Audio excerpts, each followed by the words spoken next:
Tu as déjà entendu parler de l'assurance vie? Bien sûr que oui, c'est le placement préféré des Français. Avec plus de 2 milliards d'euros qui y dorment en ce moment même. 2000 milliards et pourtant, la majorité des personnes ne savent pas dans quoi ils sont investis, les frais qu'ils payent, ni à qui ça profite vraiment. Et aujourd'hui, on a envie de vous montrer la réalité de ces placements. Alors oui, on va parler de beaucoup d'idées reçues sur l'assurance vie ou sur d'autres placements en général. On va vous expliquer aussi pourquoi votre banquier ne sait pas grand-chose réellement sur les marchés financiers. Et aussi, on va vous parler de ce que devrait être la gestion de patrimoine, c'est-à-dire centré et aligné sur vos propres intérêts. Bonjour et bienvenue dans un nouvel épisode de Oh My Wealth. Je m'appelle Cyril Bouffard, je suis un ancien banquier privé, titulaire d'un master en finance ainsi qu'un second master en gestion de patrimoine. Et aujourd'hui, à travers mon cabinet Cyril Wealth Conseil, on accompagne les particuliers à investir sur les marchés financiers de manière totalement indépendante et transparente. Si cela vous intéresse, le lien est dans la description. Et aujourd'hui, j'ai l'honneur d'accueillir Axel, qui est un conseiller financier dans lequel on va parler de tout ça en détail, que ce soit l'assurance vie, les frais et les frais. Et en tout cas, bonjour Axel, comment vas-tu? Salut Cyril, comment tu vas? Très bien. Est-ce que, avant qu'on commence, est-ce que tu peux te présenter pour tous ceux qui ne te connaissent pas encore? Ouais, bien sûr. Bah écoutez, moi c'est Axel Luçon. Déjà, merci hein, pour l'accueil, Cyril, c'est cool. Donc Plaisir. Axel Luçon, j'ai 26 ans. Moi, je suis originaire de Cholet, donc dans les Pays de la Loire, près d'Angers.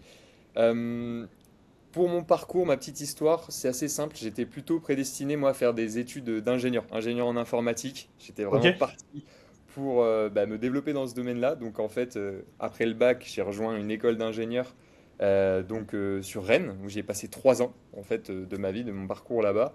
Et j'étais vraiment matrixé par l'informatique au tout départ.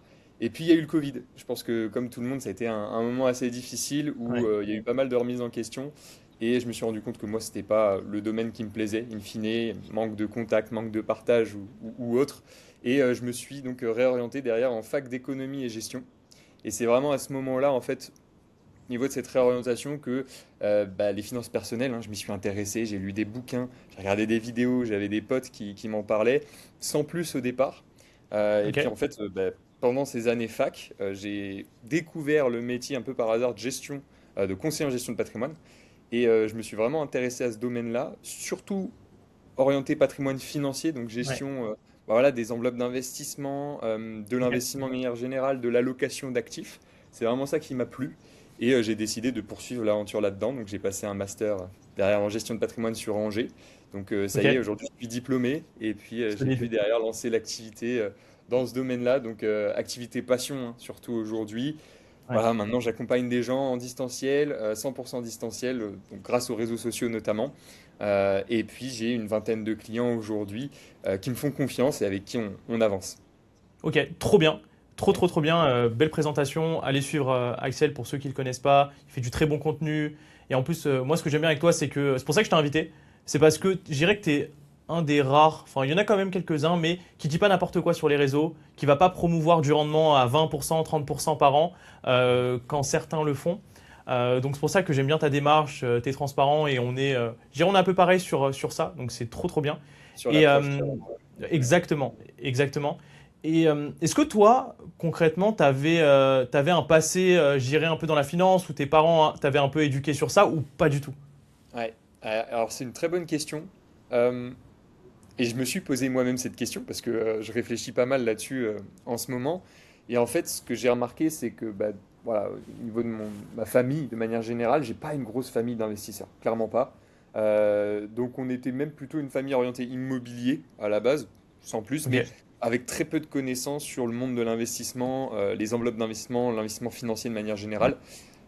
J'ai quelques banquiers dans ma famille, mais c'est pas forcément ça qui m'a orienté sur ce sujet-là aujourd'hui. Donc non, pas de gros passif là-dessus, pas de passif d'entrepreneur, d'investisseur, quoi que ce soit. Par contre, j'ai toujours eu des parents qui ont très bien épargné, qui savaient ok, très bien le faire, comme la majorité des gens en France, hein. On est quand même un pays avec un taux d'épargne vraiment élevé. Et donc ça, je l'ai toujours appris, j'ai toujours connu la valeur de l'argent, parce que ok, effectivement, dans ma famille, hein, voilà, mes parents se sont séparés quand j'avais 12 ans, tu vois. Et donc, ma mère a eu des difficultés un petit peu financières au départ, mais elle a toujours su, avec ma sœur, nous faire plaisir, tu vois. hmm, Et on a toujours eu cette notion de l'argent, en quelque sorte. Donc, je ok. pense que c'est quelque chose qui s'est ancré assez rapidement. J'ai pris de l'avance, justement, sur mes camarades, mes amis, etc. Et j'ai toujours eu cette notion-là, la valeur de l'argent, en tout cas. Ouais. Ok, trop bien. Bah, de toute façon, j'ai envie de te dire, ça c'est un peu français. d'épargner, épargner, épargner. Et surtout l'immobilier, ce que tu mentionnais, c'est assez pertinent. C'est que nous, en France, on est beaucoup dans l'immobilier et l'or. Oui, bien sûr. Moi quand je parle avec ma mère, moi, je lui parlais beaucoup de crypto avant. Elle me fait: Ah non, investis dans l'or, investis dans l'or. Au final, elle n'avait pas si tort que ça parce que l'or, ça a explosé là en C'est clair, 2025-2026. c'est clair. Sur Mais ouais, les c'est vrai dernières que années, là, ouais. ça a explosé.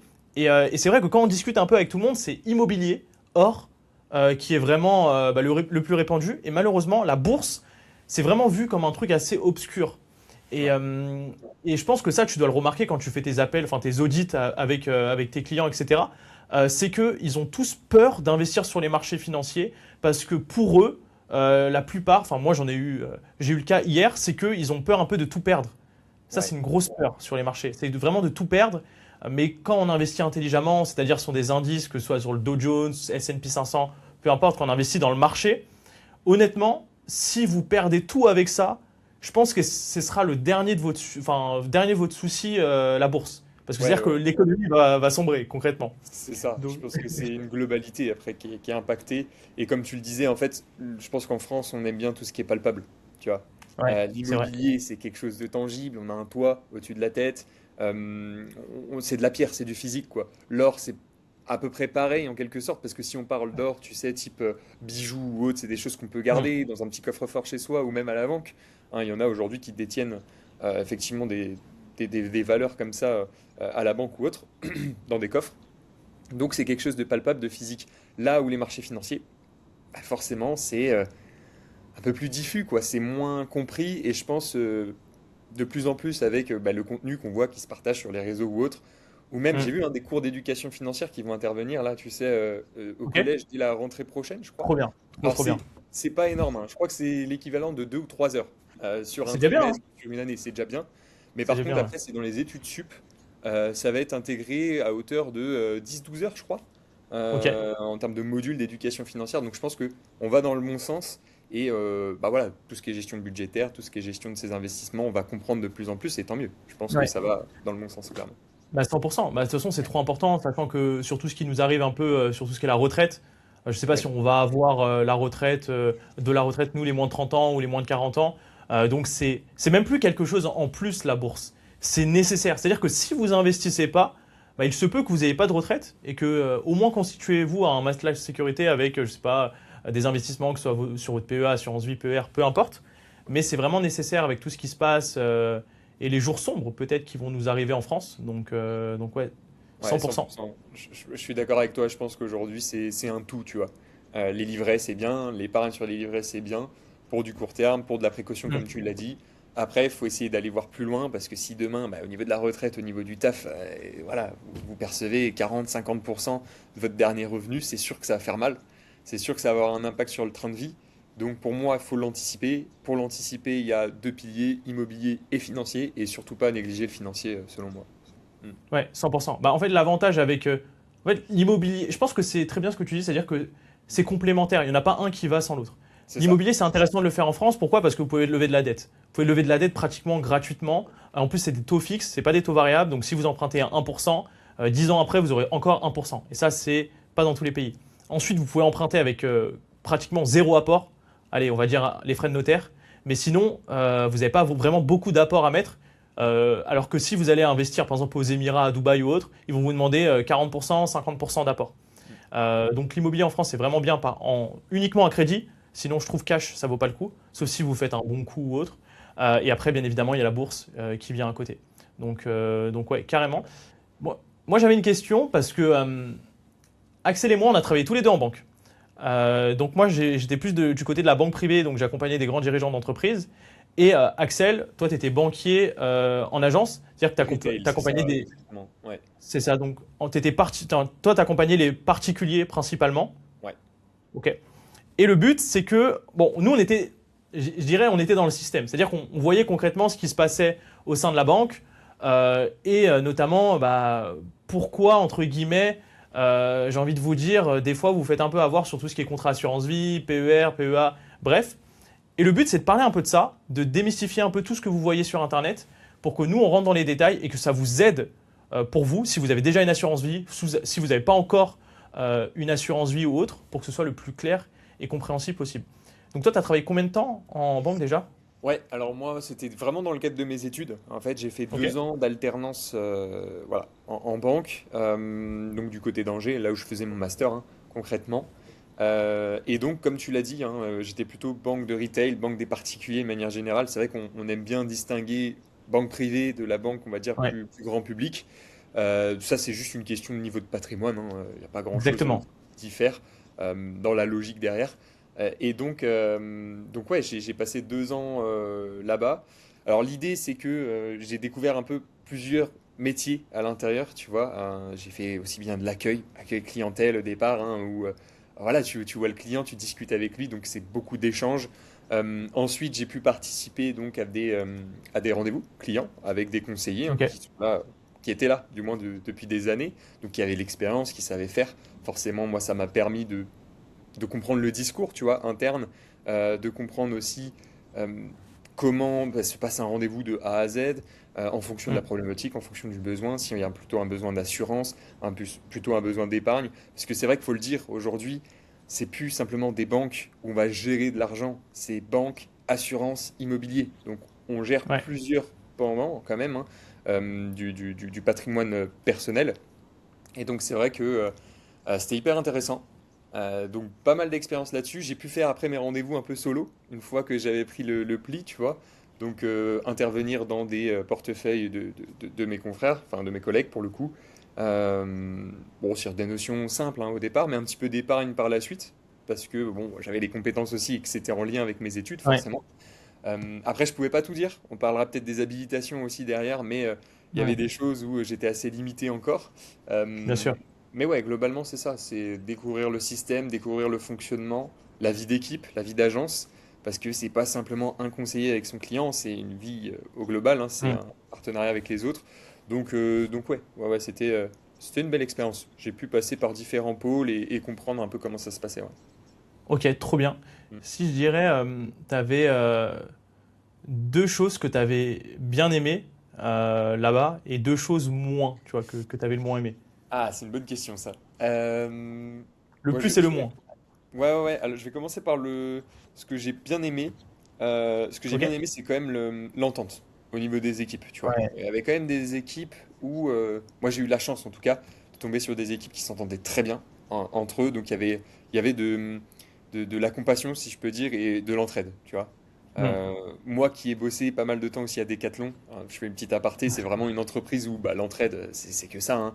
C'est que ça. Alors, pendant les jobs d'été, hein, je parlais surtout où je bossais chez Ouais. Decat, là je l'ai retrouvé, tu vois. Au sein de l'agence où j'étais en tout cas, j'ai retrouvé cette entraide, les gens qui s'aident.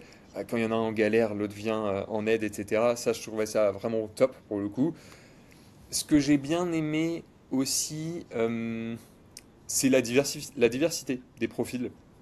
Parce qu'on n'a pas toujours les mêmes types de profils. Il y a des gens euh, qui ont des besoins ou des problématiques très spécifiques et d'autres, ça va être un peu Ouais. plus vaste, un peu plus large. Il y en a qui viennent en famille parfois, tu vois. Donc c'est Hmm. le contact avec certains clients qui était vraiment cool pour le coup. Et tu passes Ouais. un très bon moment, tu passes un bon rendez-vous. Il y en a d'autres avec qui forcément c'est plus difficile, tu vois. Hein, mais Hmm. c'est comme partout. Mais je pense Bien que c'est sûr. la diversité des profils qui a fait que bah, voilà, c'est un domaine en tout cas que j'aime et l'échange, tu vois, qu'il y a derrière, que je Ok. trouve parfois super enrichissant. Donc ça, c'est les Tu deux sais que choses je pense. que j'ai bien Ouais. aimées. Mais je pense la même chose que toi. En Ouais. fait, j'étais en train de réfléchir en même temps que tu parlais. Et vraiment, je pense comme toi. Parce que c'est vrai que même moi, quand je travaillais en banque, bah, il y avait l'entente, elle est trop bonne au sein de mon centre d'affaires. Et d'ailleurs, gros big up à tous mes anciens collègues banquiers. Je sais pas s'ils vont voir cette vidéo, mais je pense qu'il y en a quelques-uns qui vont la voir, donc gros big up à Regarde. eux. Et même, je garde encore de très bons contacts avec mes responsables, au sein de la banque où je travaillais. Donc c'est vrai qu'il y a une vraie entente, il y a une vraie entraide. Et ça, faut le mettre en avant. C'est vrai que bon, il y a des choses qui sont moins bien, dans lesquelles on va parler également au sein de cette vidéo, mais il y a des choses qui sont très bien. Et ça, il faut en parler, parce que c'est bien de parler des choses pas bien, mais il faut parler aussi des choses qui sont bien. Ouais. Et c'est vrai que l'entraide, ça, on n'en parle pas assez, mais tu as totalement raison, parce que, étant donné que la banque, c'est une énorme machine, je pense que toi aussi, c'était pareil dans ta banque, là où tu travaillais, c'est que tu avais plein d'outils. Tu avais des milliards d'outils pour tout et n'importe quoi. Ou même les back-office, oh là là, le back-office, On aïe va en aïe aïe, parler aïe, de c'était celle-ci. compliqué. Et c'est vrai que, ouais, mais on va pas trop en parler. Mais c'est vrai qu'il y avait une vraie entraide. Par exemple, moi, je pouvais appeler des collègues, voilà, je suis bloqué dans ça, est-ce que tu peux m'aider, etc., etc. Et même s'ils sont débordés, ils vont quand même t'aider. Et ça, c'est vrai que c'était bien. Parce que sinon, t'es bloqué. Hein. Et Ouais, en clairement, plus, personne va t'aider. Sinon, personne va t'aider. clairement, 100%. Donc ouais, et les clients aussi. C'est vrai que je pense que toi aussi, tu devais avoir des beaux clients. Et moi, pareil. Franchement, j'avais des clients que j'aurais jamais pu côtoyer dans toute ma vie. Sachant que moi, j'ai grandi dans un HLM à Créteil, j'ai pu côtoyer, je dirais, la haute sphère des entrepreneurs les plus à succès que tu peux connaître, tu vois. Ouais. Et j'aurais jamais pu les côtoyer. Ils sont ultra sympas. Et c'est ça qui m'a motivé aussi à entreprendre. Parce que quand tu les vois, en fait, les entrepreneurs, c'est des surhommes. Je les vois vraiment comme des surhommes. Ces mecs-là, ils sont tout le temps connectés. Enfin, ils déconnectent jamais. Maintenant, on le Ouais, remarque c'est parce que clair. nous, on est Ouais, entrepreneurs. à 200% à chaque Samedi, fois. Ouais. samedi, dimanche, tu réponds, il répond. Non, mais c'est une Ouais. folie. Et c'est vrai que c'est trop, trop stimulant. C'était vraiment le plus de la banque. Et en vrai, on partage la même chose. Mm. Et maintenant, le moins. Parlons un peu du moins. Ça, c'est important. Ouais, le moins. Ouais, bah, forcément, je pense que. Alors, je l'ai vu, et surtout sur mes collègues, parce que comme j'ai dit, moi je suis Ouais. très. Tu sais, j'ai un profil où j'analyse beaucoup. J'analyse beaucoup ce Mm. qui se passe autour de moi. Je ressens aussi beaucoup. Ouais. Et j'ai vu la pression. La pression, ça c'est indéniable. Alors après, comme dans toute grande entreprise, attention, hein, c'est important d'avoir une pression. Mais parfois, la pression n'était pas forcément hyper saine, tu vois. Je le ressentais pas comme tel, en tout cas. Et donc, Mm. ça pouvait créer, en tout cas avec le management, tu vois, ça pouvait créer certaines tensions qui restaient à l'intérieur, où on accumule, on accumule, on accumule. Et j'ai vu des moments où ça a pété, tu vois. Ça a pété, même si l'entente était bonne, il y a des moments où c'était plus compliqué. Mm. Euh, et je trouve que la pression par rapport au taf qui est demandé à un banquier, voilà, elle est quand même importante. Parce qu'il ne faut pas se dire aujourd'hui que banquier c'est hyper bien payé et on ne fait pas grand-chose.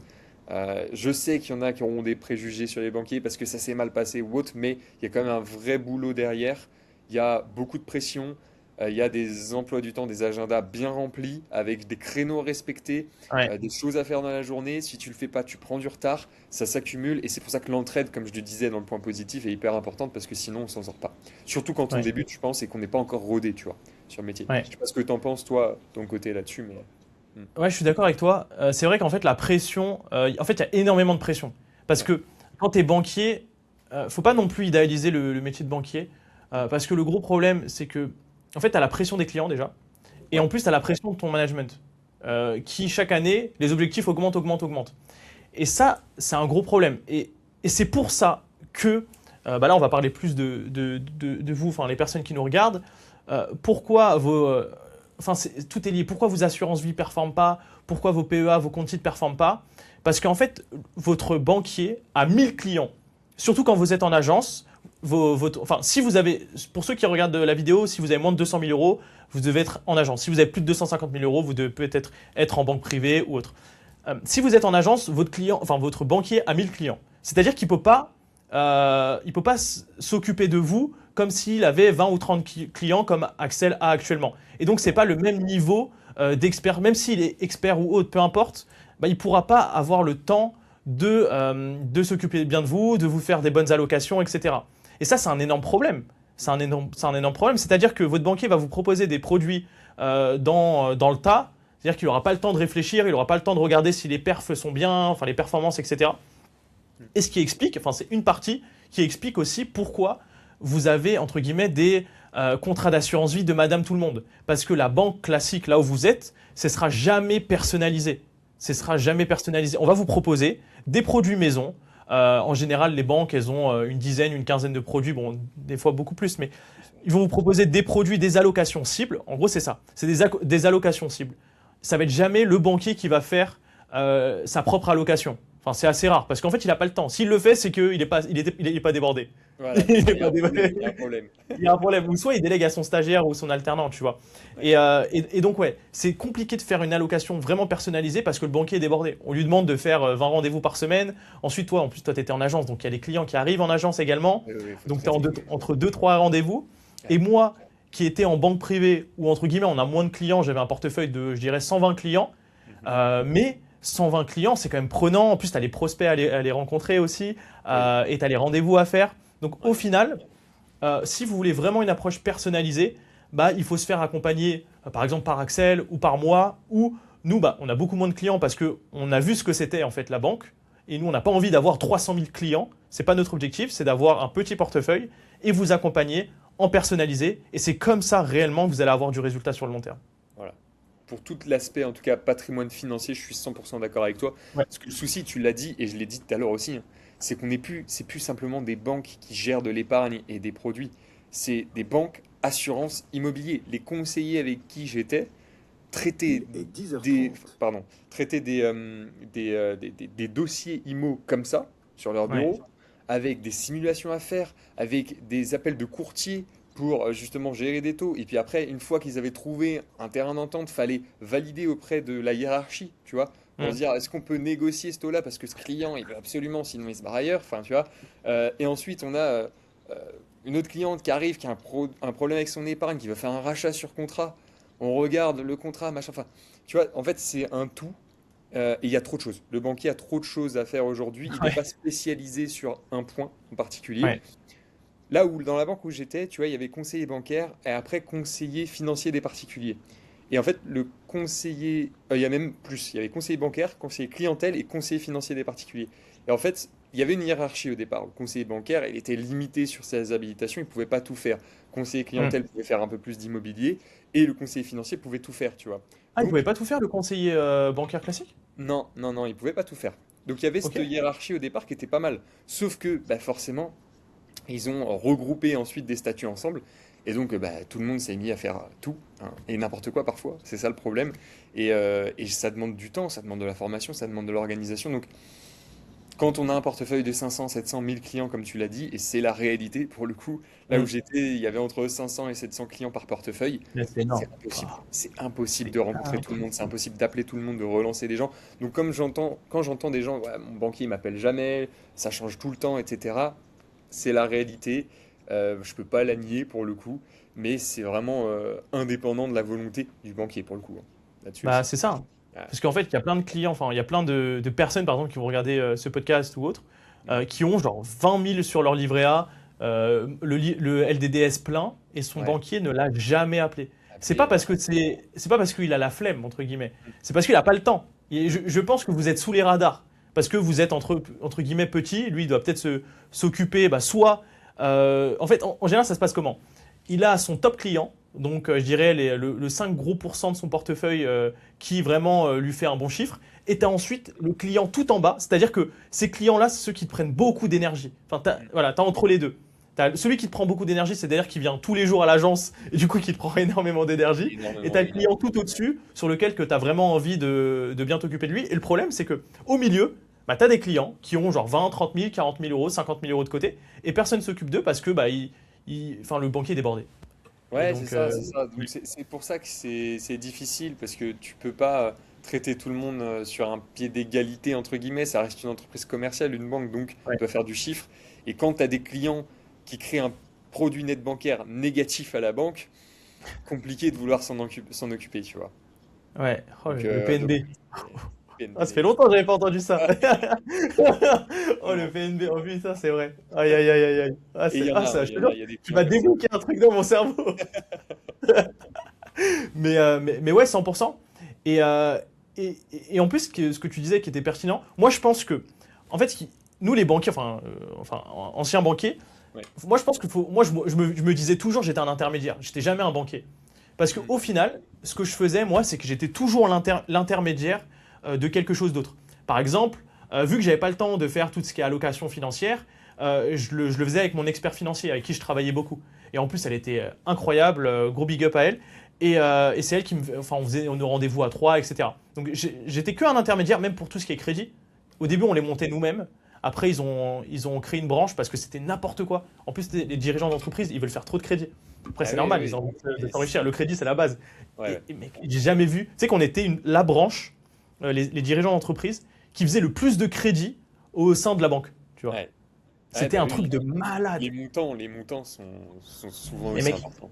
en plus, c'était des crédits de fou. Genre, tu sais, c'est des crédits, mais enfin, tu crées des SCI, des holdings, ta ta ta ta ta ta ta ta. ta. Après, il y avait plein des financements de management package, où en gros, il y avait des managers qui rentraient au capital. Ça rentrait dans tous les sens. C'est pour ça qu'à la fin, il y avait au moins 3 experts crédits sur lesquels tu pouvais les consulter, etc.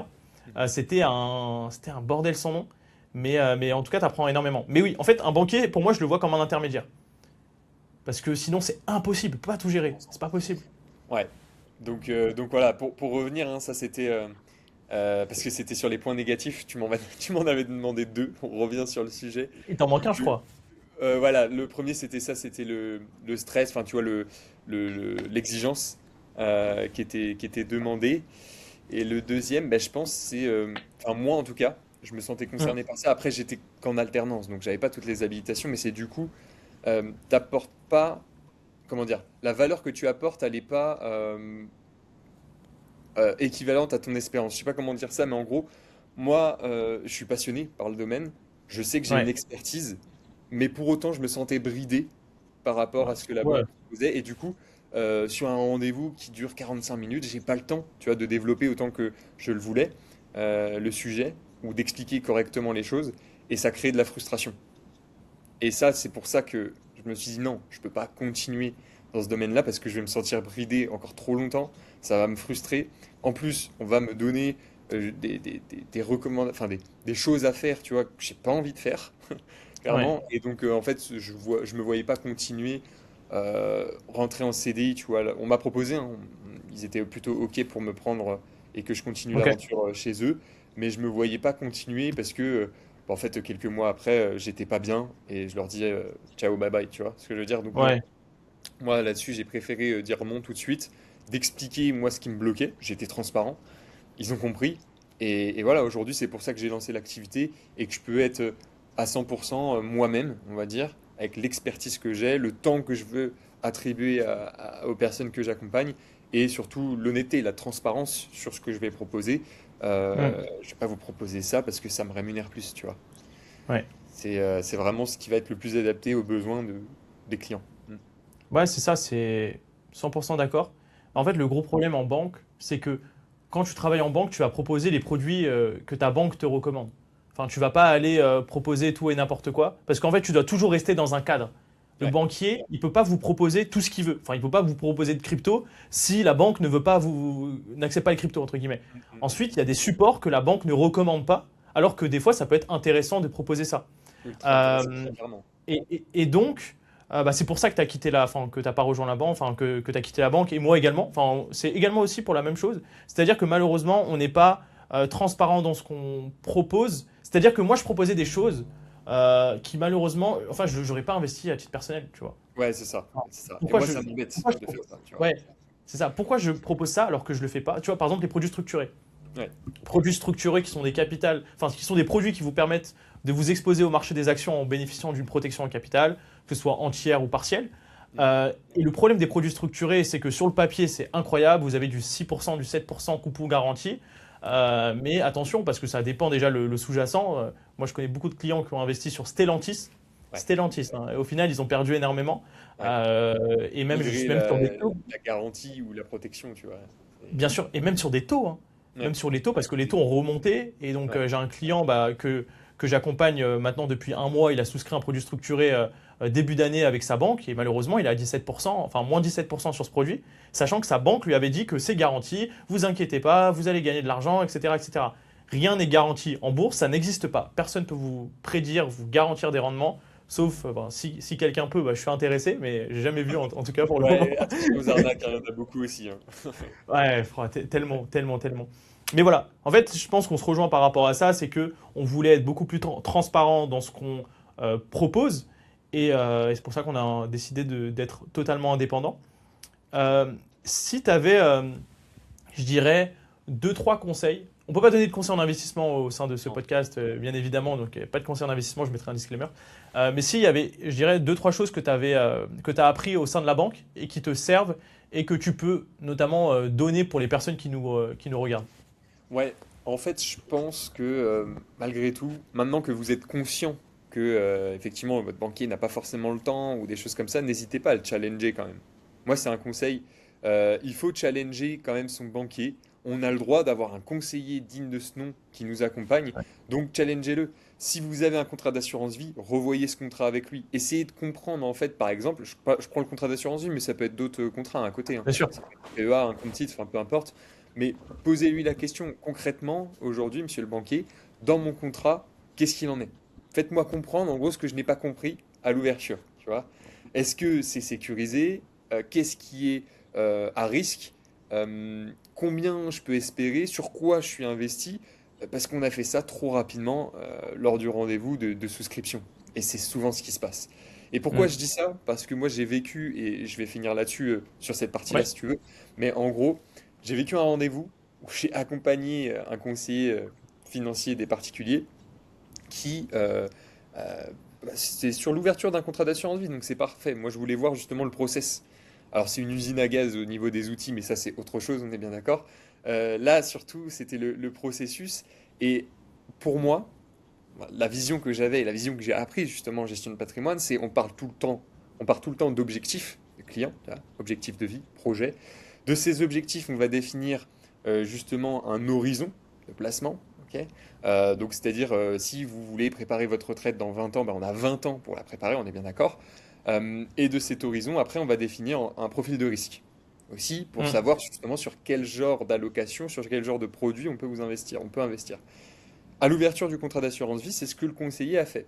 Il a traité le profil de risque, mais il n'a pas traité en amont les objectifs. Donc, aucune idée de l'horizon, aucune idée de pourquoi on ouvrait ce contrat d'assurance vie. C'était un produit ouvert, encore une fois, par défaut, parce qu'il y avait de Pourtant, l'épargne un petit peu. le profil de risque, dans le profil de risque, tu as l'horizon d'investissement. Tu as la question sur l'horizon d'investissement. Ouais, t'as l'horizon, mais en fait, les gens n'ont pas défini avant l'objectif précis. Donc, l'horizon, il est Ouais. un peu fait par défaut. Et là où je voulais en venir, et là, je pense que tu vas écarquiller un peu les yeux, c'est qu'en fait, le profil de risque, s'il est bien fait, on parle d'horizon d'investissement. On parle, tu sais, portefeuille A qui est moins risqué, portefeuille B Toujours, plus ouais. risqué, Tu hein, as toujours des questions lequel comme tu ça, ouais. choisis? Non. En fait, Ouais. là, le banquier n'avait pas le temps, donc il a tout rempli à la place du client. Jamais il Ouais. lui a posé la question. Donc en fait, il lui a rempli. Oui, ben, je pense qu'on va remplir ça, ça, ça, parce qu'il voulait aller vite. Le client, lui, Ouais. se dit juste, on m'a appelé pour ouvrir un contrat, je m'y intéresse pas plus que ça, j'ai 30 000 euros à épargner, mais c'est pas grave, je m'intéresse pas plus que ça. Bon, visiblement pour lui, 30 000, c'est pas grave. Bon, soit. Mais en fait, c'est ça qui m'a choqué. C'est-à-dire que le profil de risque a été rempli par le banquier pour rapidement ouvrir le contrat, et merci, au revoir, je passe à mon rendez-vous suivant. C'est ça le problème. Mm. Et moi, Ouais. j'étais là, je regardais, mais en fait, là, on remplit quelque chose de formel, de contractuel. Mm. C'est une réglementation et c'est le banquier qui remplit à la place du client. Ah, Mm. moi, j'ai halluciné. Et le client, à la fin, qui signe. Mais il ne sait pas du tout ce qu'il a fait. Il n'a rien compris à ce qu'il a fait. Final, 10 ans plus tard, il va regarder son contrat et il ne s'est rien passé. Voire même, il a perdu de l'argent. Ouais, Tu c'est vois? ça en fait, c'est que les, ou même quand le client est conscient, tu vois, c'est la même Mm. chose parce que le problème, c'est que vu qu'on on propose pas de choses personnelles, et en plus, en fait, ce qui se passe, c'est que les gens, enfin, je sais pas si toi, ça t'arrive, enfin là, je viens de penser à un truc et ce qui est pertinent, c'est que les gens ont beaucoup confiance, je trouve, à leur banquier, ce qu'il leur propose.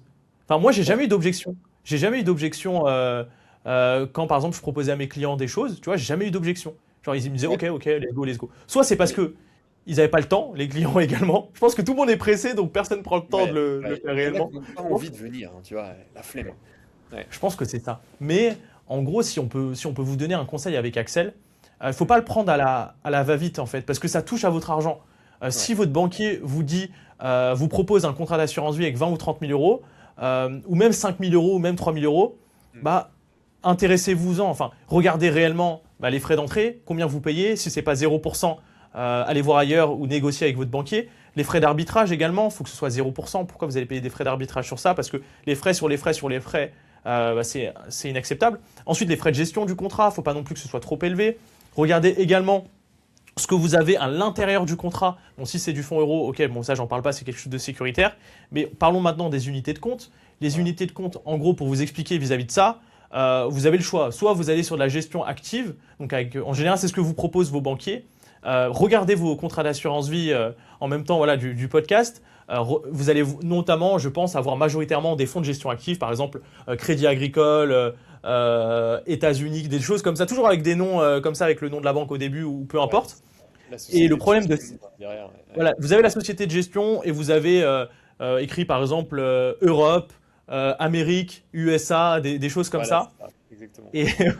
Et, et en fait, vous avez deux types de produits. Vous avez la gestion active qui est ça. Et vous avez la gestion passive. Nous, avec Excel, ce qu'on essaye de promouvoir au maximum, c'est la gestion passive. Pourquoi? Parce que la gestion passive, c'est notamment les ETF. C'est-à-dire que ce sont des indices. Vous investissez via des ETF sur des indices comme le S&P 500, le Nasdaq 100, le CAC 40. Et l'objectif de l'ETF, c'est juste répliquer la performance du S&P 500. Le S&P 500 fait 10% de moyenne annualisée sur les 30 dernières années. Et tandis que la gestion active, sur les ETF aussi, les frais sont bas. Vous avez 0,20% annuel sur les frais en général sur les ETF. Tandis que la gestion active, le but du gérant, c'est de faire mieux que le S&P 500, par exemple, sur son fonds. Mais il y a une étude qui a été faite, l'étude Spiva, qui est que 90%, 95% des fonds font moins bien que son indice de référence.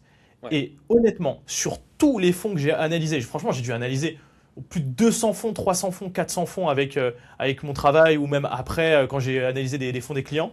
C'est vrai, tous les fonds que j'ai analysés ont sous-performé l'indice de référence. Il n'y en a que un ou deux qui sont pas trop mal. C'est un fonds français. C'est sur c'est une dépendance AM. Je ne sais pas si tu vois Ouais, c'est quoi. géré par William Higgins, effectivement. Ouais, Pas mauvais ce fonds. Franchement, c'est ouais, un ouais. des seuls fonds Les que je small me mid dis cap OK. européennes, ouais, c'est ça. Ouais. Mais par contre, mettez pas 100% dedans parce que c'est des Non. small et mid. Donc le Ouais, but, ouais, c'est pas ouais, de mettre autant. il y a une volatilité. Quoique même la volatilité est quand même réduite sur ce fonds parce que je Ouais, pense que la gestion est très bonne. je pense Mais trop. oui, ça reste aussi un peu coûteux. Après, quand on a de la surperformance par rapport à un indice, bah, on accepte de payer le prix pour, tu vois. Ouais. Moi, ça me dérange pas. Mais quand on paye justement une gestion active pour qu'elle fasse moins bien qu'un indice où on aurait pu juste gérer ça par gestion passive, à moindre frais, c'est là où c'est dommage, tu vois. Et c'est trop souvent le cas dans les allocations dites classiques proposées par les banques, Mm. des fonds internes, des fonds maison, hein, on est sur une architecture fermée. Moi, je parle du Crédit Agricole parce que c'est ce que je connais. Je voulais pas les citer, mais bon, voilà, c'est pas grave. Et en fait, la société qui gère derrière, c'est Amundi. Bon, Amundi, très bien, hein, très bonne société Ouais. de gestion, hein, la plus grosse européenne, hein, de toute façon. Mais derrière, bah, les produits, quand on rentre dans le détail, on voit des frais. Des frais courants, des frais parfois de surperformance aussi, les rétrocessions, les commissions Mm. qui vont être touchées par la banque derrière, etc. Et donc tout ça, ça vient impacter votre performance. Et une différence de 1, 1,5, 2% Ah, c'est sur du énorme. long terme, sur 10 ans, 15 ans, entre un fonds de gestion passif et un fonds de gestion actif, c'est des milliers d'euros d'écart, de manque à gagner. Et ça, c'est jamais montré. Le banquier vous en parlera jamais. Si vous faites pas, vous penchez pas dessus, vous faites pas de projection, vous pourrez jamais le voir. Et c'est pour ça que Mm. moi, bah, je le fais avec tous mes clients. Je leur montre par rapport à ce qu'ils ont. Vous voyez ce que vous perdez par rapport à une allocation qui serait optimisée sur un contrat optimisé avec des frais optimisés. Et aujourd'hui, les gens me parlent de frais. Ah, les frais, c'est pas grave. Les frais ci, les frais ça. Non. Moi, je suis pas d'accord là-dessus. Les frais, c'est important et ça doit faire partie d'un diagnostic au préalable. Ouais, 100%. Mais c'est pour ça que c'est important d'avoir une approche personnalisée. Parce qu'en fait, chaque client est différent. En fait, on ne Oui. peut pas traiter euh, les clients ensemble. C'est pas possible. Parce que chacun a une approche différente. Regarde, quand on fait nous nos rendez-vous diagnostiques avec nos clients, moi notamment les tout premiers rendez-vous, donc le premier rendez-vous, bah, Ouais. on établit ensemble notamment. Et moi j'aime bien poser la question, est-ce que dans un an, 2 ans ou 3 ans, tu as envie d'acheter ta résidence principale? Parce que si il me dit oui, il y a tout qui change. Tu peux pas Ouais. mettre 100% de ton portefeuille en bourse sur des Bien sûr. ETF, sur des actions individuelles. 100%. C'est impossible. Et donc ça, c'est important et c'est pour ça que c'est une approche personnalisée. On ne peut pas vous proposer une allocation de la banque parce que la banque vous a dit de faire ça. Enfin, tout dépend de votre situation, etc. C'est pour ça qu'il y a des enveloppes à avoir et aussi bah, privilégier, comme tu disais, un peu tout ce qui est gestion passive et de réduire un peu la gestion active qui est chargée en frais. Et sans parler des frais, en plus, sous-performe, quoi. Enfin, Ouais. c'est fou, quoi. Voilà, je veux pas faire de généralité parce que je pense qu'il y a des clients, voilà, ça leur convient, et ils sont OK avec ça. Mais je pense que s'ils sont OK, c'est parce que part d'un manque d'éducation, malgré tout, hein, d'éducation financière, de savoir ce qui existe, tu vois. Et donc, on ne sait pas ce qu'on ne sait pas, tu vois. Moi, j'aime bien dire ça, mais c'est vrai, on ne sait pas ce qu'on C'est ne sait pas. trop vrai. Mais, Et donc au final, on mais reste ouais, mais t'as raison dans parce notre que bulle, c'est tu vrai. vois, dans notre spectre, et on va pas au-delà, et donc on n'est pas au courant qu'il est possible d'avoir mieux, plus simplement, avec moins frais. Enfin, tu vois, c'est un tout. C'est un tout. Ouais, mais c'est ça en fait, parce que les clients, pour eux, en fait, je pense que leur référence, c'est le livret A, 1,5% par an. Et s'ils Ouais, arrivent à faire 3-4%, ils se disent, OK, c'est pas trop mal. Mais donc, ils savent pas. Ils savent ouais, pas que, en fait, je peux faire du 9 à 10% par an, sans forcément prendre énormément de risques sur les marchés financiers. Et c'est vrai qu'ils n'ont pas de référence. En fait, ouais, ouais, ouais. Et tu vois, autre chose, je voulais rebondir avec ce que tu viens de dire. La référence, c'est le livret A. Tu l'as très bien dit. Ouais. Mais en fait, C'est le ça. livret A, quand on regarde par rapport aux aberrations qu'on peut voir sur certains contrats, c'est peanuts. Ça représente rien. Et pourtant, c'est ce qui fait réagir le plus les gens sur les réseaux. J'ai vu des posts avec taux du livret A qui passe de 1,7 à 1,5. Les gens dans les commentaires, aberration, ça se plaint, ça pleure, etc. Mais le livret A, il est plafonné. Fin de 1950. Donc dans tous les cas, qu'on ait un taux à 1,5, 2,5, 3%, c'est pas ça qui va faire la diff sur le long terme, tu vois. C'est pas ça qui va tout changer. Par Ouais. contre, un contrat d'assurance vie où il y a 100 000 euros de placés, il y a 2% de frais d'écart avec une bonne allocation ou une allocation trop coûteuse, ça change tout. Mais personne n'en parle. Tu vois ce que je veux Ouais, non, dire? mais c'est Et ça. c'est ça que je trouve dommage et qui me fait sourire parfois quand je vois des réactions sur les réseaux, c'est que les gens sont déconnectés. Les gens sont déconnectés.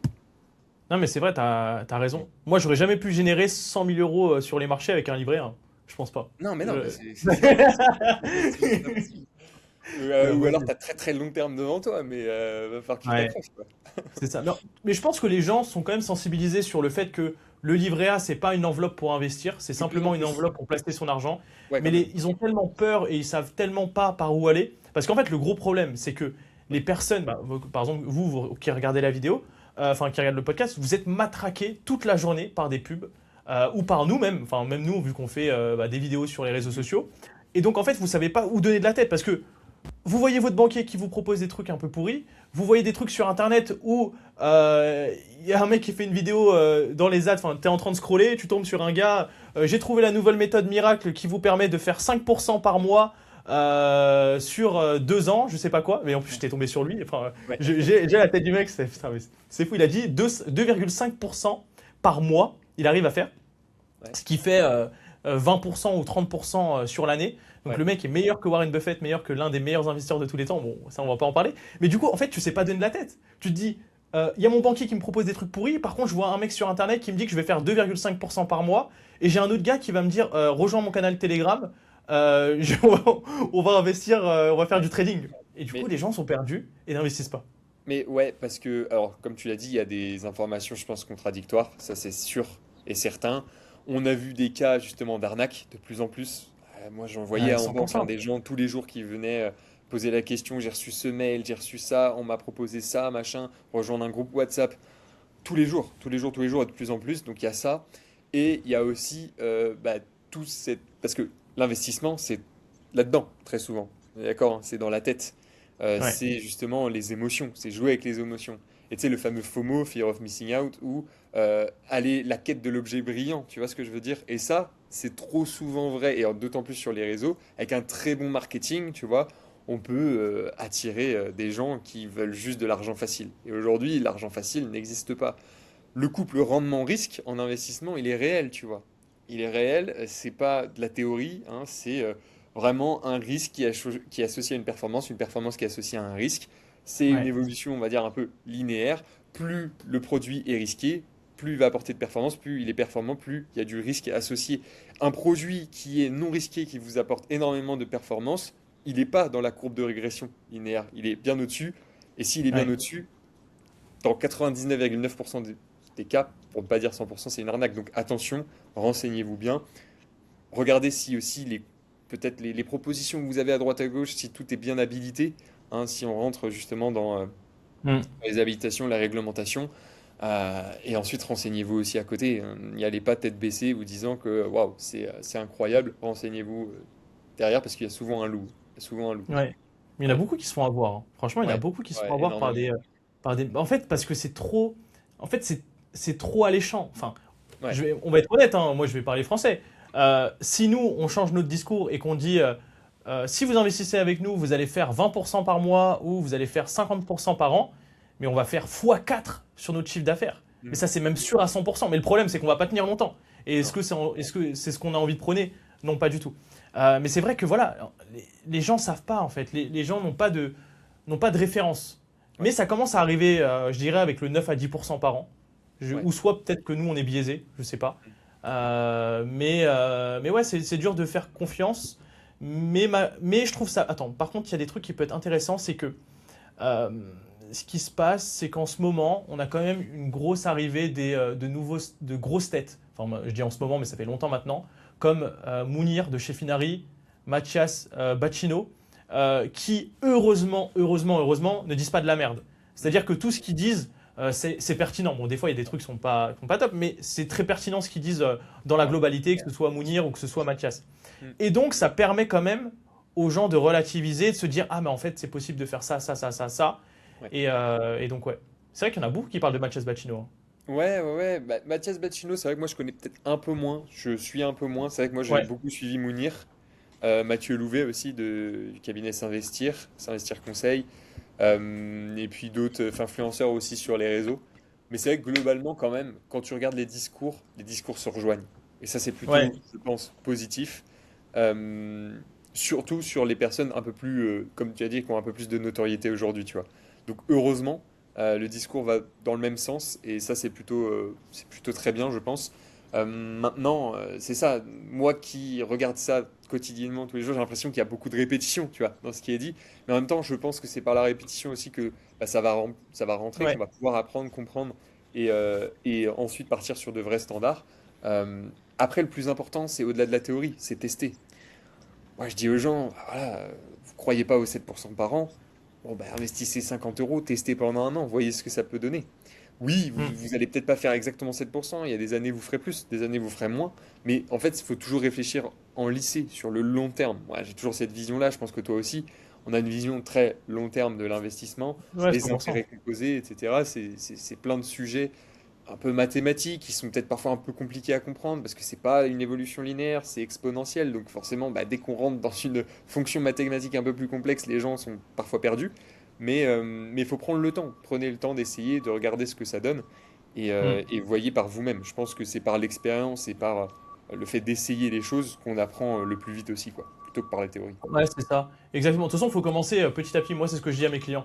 Mm. Commencer petit à petit. Enfin, on commence avec 100 euros, 1000 euros, peu importe. Comme ça leur permet de commencer et de mettre le pied à l'étrier. Ça sert à Mm. rien de mettre 50 000 euros d'un coup parce qu'après, en général, on dort mal la nuit et Ah ouais, ouais, c'est il pas l'objectif. faut respecter ça, hein, son C'est profil aussi, ça. bien sûr. Mm. C'est ça, donc il faut commencer petit à petit, et après, au fur et à mesure du temps, bah, vous allez prendre beaucoup plus confiance sur les marchés financiers. Après, il faut faire attention, il ne faut pas prendre trop confiance non plus en se disant, bon là, je vais tout investir dans ça, ça, ça. Ouais. Mais c'est important de faire étape par étape. Il ne faut pas brûler les étapes. Faut pas, si vous n'avez jamais investi dans la bourse, allez directement dans la crypto. Enfin, la crypto, c'est après, c'est à la fin. C'est d'abord, vous commencez petit à petit. C'est-à-dire, je sais pas, vous commencez par les ETF. Après, vous commencez. Enfin, vous d'abord, la première chose, c'est ouvrez votre PEA. Bon, on va vous donner un petit tuto. Vous n'avez jamais investi en bourse sur les marchés financiers. La première chose à faire, ouvrez votre PEA parce que même si vous mettez que 10 euros, l'avantage fiscal du PEA est indéniable. Après 5 ans, vous payez uniquement les prélèvements sociaux au lieu de la flat tax. Donc c'est Mm. très bien. Mm. Donc première chose, PEA. Ensuite, qu'est-ce qu'on met dans son PEA? Vous pouvez commencer par les ETF. Très intéressant les ETF parce que ça vous permet de réduire un peu votre risque en investissant dans des poches diversifiées, que ce soit bah, le S&P, le Nasdaq, l'Eurostoxx, peu importe. Et ensuite, si vous savez, par contre, si vous savez réellement analyser des actions individuelles, quand je vous dis apprendre à analyser des actions, que ce soit l'analyse fondamentale, l'analyse technique, aussi le contexte macro, etc., Ouais. là, vous achetez des actions individuelles. Mais vous n'achetez pas d'actions individuelles parce que vous vous dites, ah, ça va monter. J'en ai beaucoup qui achètent du Tech2. Tu vois, Tech2, l'entreprise de C'était GTA. tout pour GTA, ouais. Mais tu sais que j'en Ouais. ai énormément qui Ouais, moi achètent aussi. Tech2 et qui se Moi aussi, disent, ok, ça va j'ai eu des monter. discussions avec des gens ouais, qui étaient là-dessus. Mm. Mais ouais, mais beaucoup. Mais au final, je leur dis, ok, Tech2, c'est très bien, c'est une belle entreprise, mais est-ce que tu as fait de l'analyse fondamentale dessus? Est-ce que tu as fait de l'analyse technique? Est-ce que tu as Non, regardé le contexte macro, etc.? non, non. Non? Bah, n'achète Les pas. gens, c'est ça, les gens, ça monte, ça descend, quoi. En fait, c'est Ouais. que ça. C'est l'analyse de base qui est faite, mais c'est pas une vraie analyse.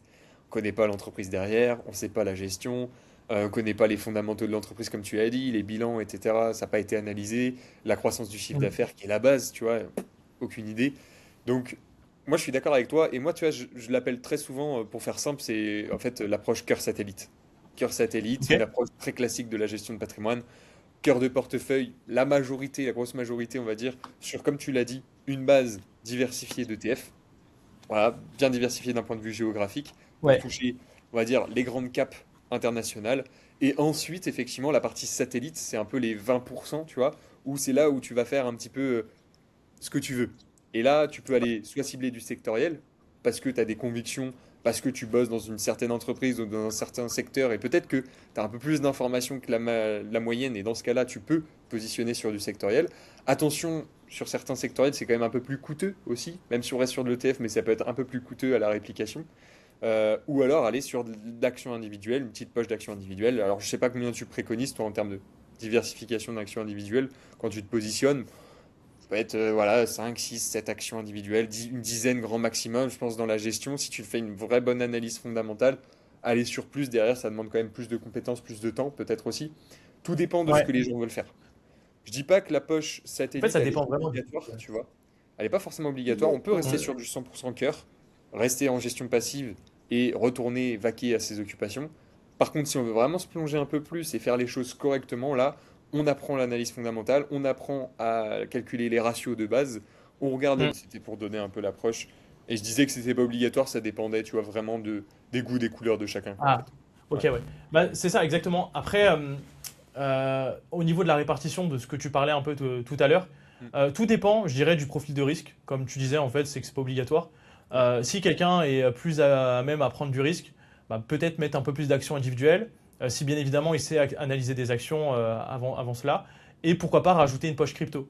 Parce que maintenant, en fait, la crypto, ça reste une nouvelle classe d'actifs, et je trouve ça toujours bien d'en avoir un peu dans son portefeuille, ne pas en avoir 100% loin de là, mais allez, je pense qu'un bon 5% sur un peu de Bitcoin, ça fait pas de mal, sans trop se diversifier. Et moi, je sais pas si tu es au courant, mais moi, c'est la crypto qui m'a permis d'avoir un gros capital, hein.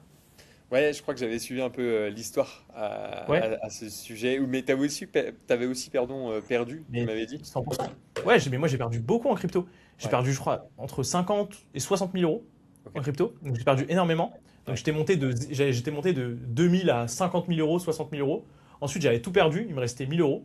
Et après, je suis remonté. Bon, là, après, j'ai gagné. Enfin, j'ai gardé mon capital parce que j'ai bien loué, etc., etc.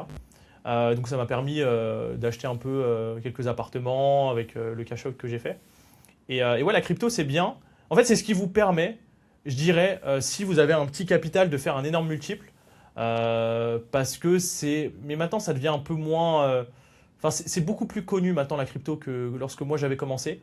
Mm. Mais c'est vrai que quand vous avez un petit capital, je sais pas, vous avez 1 000 euros, 2 000 euros. Moi, je partais de ce principe-là. Moi, je suis pas né d'une famille riche ou autre. Donc, j'avais un tout petit capital, genre 1 000 ou 2 3 000 euros que j'avais gagné en intérim. Et donc, je me suis dit, quoi qu'il arrive, si je veux faire un énorme multiple, il n'y a que la crypto qui va me permettre de faire ça. Et au final, j'ai pas eu tort, mais j'ai quand même perdu beaucoup. Donc, soyez accrochés, etc. Ouais, c'est ça. C'est Donc, ça. voilà. Gardez en tête que vous pouvez tout perdre en crypto si vous voulez faire un x10, x15 sur votre investissement. Donc voilà, c'est que ouais, si vous voulez faire x10, x15, x20, préparez à vous à tout perdre, quoi. Ouais, c'est Donc ça. ouais, la crypto, Et faire là attention. où, je suis pas un expert crypto, hein, mais là où je pense aujourd'hui, où sur Bitcoin au départ, tu pouvais faire ce genre de multiple, au Ouais, tout départ, maintenant ce n'est plus possible, tu vois. Ce n'est plus possible avec la liquidité qui s'est bien, comment dire, le volume surtout, qui s'est bien réparti à l'échelle mondiale de manière générale. Et même, on est sur des niveaux, je pense, aujourd'hui, où c'est impossible de faire un x5, ne serait-ce qu'un x5, même un x2, tu vois. Même aujourd'hui, un ouais, x2, à mon avis, c'est peut-être encore possible le x2, mais un x3, x4 sur Bitcoin, à mon avis, ce sera pas de sitôt, si c'est le cas. Voilà, je ne connais pas plus que ça, mais ouais, là où il y avait des possibilités de multiples qui étaient très intéressantes, je pense, au départ, maintenant, forcément, ça reste une classe d'actifs qui est de plus en plus connue, alors qui reste inconnue hein, du grand public, du Web 2, comme on l'appelle. Mais globalement, voilà, pour le Web 3, c'est quelque chose de très connu aujourd'hui, que les gens utilisent quotidiennement, payent en crypto, utilisent aussi enfin, des logiciels. J'ai vu des trucs, je suis un peu largué, hein, je vais pas te mentir aussi là-dessus. ouais, Mais je pense que les multiples qu'on avait avant sont difficilement atteignables aujourd'hui en crypto, ouais, sauf encore peut-être sur des petites cryptos moins connues, des shitcoins, des choses comme ça, tu vois, où ouais, et avant ça encore. pumpait et après ça redescendait directement derrière. Bon, voilà, je suis pas convaincu de ça. Ouais. Hmm. Moi, je pense que honnêtement, la ruée alors est un peu finie sur la Ouais, crypto, malheureusement.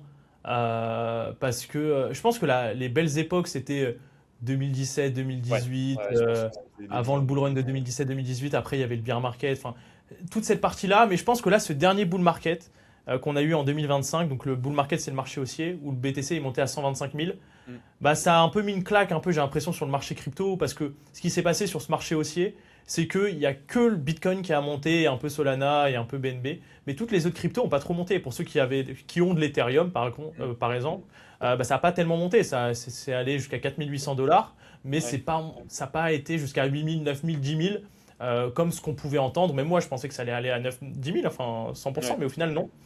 Et ouais, je pense que la crypto, on arrive sur un marché de plus en plus mature, parce que regarde, là, on est en bear market, on est en marché baissier, et on n'a pas eu de grosses news comme on avait eu en 2022, par exemple avec FTX, ouais, avec Terra Luna, etc., parce que le marché devient beaucoup plus mature, beaucoup plus régulé. Et quand un ok. marché est régulé, bah, malheureusement, bah, c'est parce qu'il y a beaucoup plus d'intervenants dedans, et on peut espérer faire moins de rendement. Mais je reste quand même convaincu, ça c'est vraiment une conviction personnelle, que le BTC va continuer à monter et que Ouais, pour le prochain bull market, il peut atteindre les 200 000 $. Donc c'est-à-dire que ok. là, on est environ à 80 000 $, donc il ferait peut-être un x2,5, x3 pour le prochain marché haussier. Donc je pense que c'est un bon pari à prendre. Après, voilà, mettez pas 100% de votre portefeuille. Après, il n'y a pas de conseil en investissement, c'est vraiment là ma conviction personnelle. Moi, Ouais. personnellement, je rachète un peu de crypto. Mais ouais, je sais pas ce que tu en penses. T'achètes un peu de Bitcoin, toi, ou pas? Non, honnêtement, du tout. Du tout, du tout. J'avais hésité justement. Mais moi, tu sais, je suis très. Je pense que j'ai un profil un peu plus équilibré, voire prudent par rapport à toi. Dans ce sens où, voilà, je suis pas forcément quelqu'un qui prend énormément de risques, même si je suis conscient que je devrais sûrement en Ouais. prendre un peu plus par rapport à mon âge, par rapport à mon horizon, par rapport à ce que j'ai, voilà, le temps que j'ai devant moi. Mais je suis un profil quand même, je dirais plutôt équilibré. Donc Ok. aujourd'hui, j'ai pris, voilà, position sur un PEA, je suis investi pour mon long terme, il n'y a pas de souci là-dessus, tu vois. Mais tout ce qui est crypto, j'ai jamais été ultra convaincu et j'ai jamais eu cette envie en fait. C'est pas forcément une classe d'actifs qui m'attire plus que ça. D'une part parce que j'ai du mal à la comprendre. Malgré Ouais. mes études en info, je me suis penché sur le sujet, mais j'ai du mal à comprendre en fait comment ça fonctionne derrière. Euh, et dès que moi j'ai des doutes ou que je comprends pas bien Ouais. quelque chose, je préfère ne pas investir dessus, tu vois. Ok. Je préfère investir vraiment sur ce que je comprends. Un peu Warren Buffett qui disait ça, effectivement, Ouais, mais parce que, bah, je pensais à ça. euh, Ouais, exactement, t'as ouais, là je raison. pensais à ça en disant ça. Mais c'est surtout que, voilà, moi c'est une classe d'actifs. Je suis convaincu que sur un patrimoine de diversification, tu vois, comme tu l'as dit, 5-10% de ton patrimoine max, quand on veut diversifier et qu'on connaît moins bien la classe d'actifs, pourquoi pas? Bitcoin, Hmm. ETH, mais surtout Bitcoin 100%, hein, pourquoi pas même. 100%, ouais. Voilà, Bitcoin. sur cette crypto. Mais moi, enfin, actuellement, c'est pareil. Si je mets un peu de billes dessus, ce sera jamais des milliers et des cents. Donc, je pars du principe que c'est pas ça qui va tout changer. Par contre, si tu dis, ou si ça se passe réellement, que sur le prochain bull market, on passe d'un, je sais pas, il est à quoi? Ah, là, tu changes d'avis, là. Mais non, mais c'est sûr. C'est sûr. Voilà, c'est ce que tu dis. Peut-être toi, tu connais plus. On peut pas, encore une fois, prédire l'avenir et savoir exactement ce qui va se passer. Ça Mais dépend oui, aussi des 100%, annonces, ouais. tu vois. C'est toujours pareil, mais c'est sûr que tu te dis, bah, t'as loupé une opportunité si Bitcoin décolle à 200, tu vois. Ouais, après, voilà, c'est en fait en fonction de son profil de risque, en fait, C'est on revient ça, c'est le toujours à la même profil. chose. Et moi, Ouais. c'est OK. Si je loupe cette opportunité, c'est OK parce que dans tous les cas, j'aurais jamais mis des 1000 et des 100 dessus. Donc au pire, voilà, j'aurais fait un x2. Bon, x2 sur bah, quelques milliers, c'est pas non plus ça qui va changer toute la donne, tu vois. Ouais. Ouais. Donc, ouais, ouais, 100%. De toute façon, ce que tu as dit, c'est pertinent. Mm. Il faut investir dans ce qu'on comprend. Et ça, Ouais. c'est la base. C'est ce que Mm. Warren Buffett répète tout le temps. Il Mm. faut investir dans ce qu'on comprend. Et je crois qu'il n'investit pas en crypto parce qu'il comprend pas. Et il l'explique clairement. Il dit que. Mais je crois pas que Warren Buffett il a du crypto. Je crois pas. Non, non, je crois qu'il en a pas. Honnêtement, j'en sais rien. Je suis pas Ouais. sûr non plus. Il est un peu anti-crypto, je crois. Et Ouais. il dit que comme quoi lui, il comprend pas, etc. Et même Charles Gave, je sais pas si tu connais Ouais, Charles ouais, Gave ouais, en ouais, France, ouais. Ouais. lui aussi, il a pas de crypto Mm. parce qu'il comprend pas réellement le truc et il dit aussi qu'il avait la flemme. Enfin, il a la flemme d'investir dans ça. Parce qu'il dit qu'il a Ouais, plus l'âge, etc. etc. ouais, Il ouais, disait c'est c'est un ça. truc de jeune, je crois. Ouais, ouais. Et ouais, ça c'est important. N'investissez que dans ce que vous comprenez réellement. Et ça revient à ce qu'on disait précédemment sur les actions individuelles. Si vous ne maîtrisez pas l'analyse fondamentale, technique, etc., bah, n'investissez pas dedans. Mm. En fait, il faut voir la chose comment. J'ai lu pas mal de livres sur tout ce qui est marché financier, investissement, et il y avait un auteur qui était pertinent dans tout ce qu'il disait. C'est que quand on achète un appartement, enfin un bien immobilier, on va vraiment l'analyser. On va vraiment analyser le secteur, le quartier, la ville, le rendement que vous allez pouvoir générer, le banquier, le taux, etc. Mais alors pourquoi quand on achète une action, on ne fait pas la même chose? Tu vois? 100%. Et c'est 100%. ça. Je suis Donc d'accord. ouais. Mais parce que c'est dans l'imaginaire, encore une fois, c'est pas palpable, tu vois. c'est pas palpable, je pense, et du coup, ça crée, tu vois, une approche qui est vraiment différente pour le cerveau, tu vois, c'est motivant de se dire, je vais chercher un bien physique, le Mm. quartier, je vais y habiter, je vais même pouvoir mettre peut-être des locataires à l'intérieur, etc. Là où une action, bah, pour la majorité des gens, c'est lassant, quoi.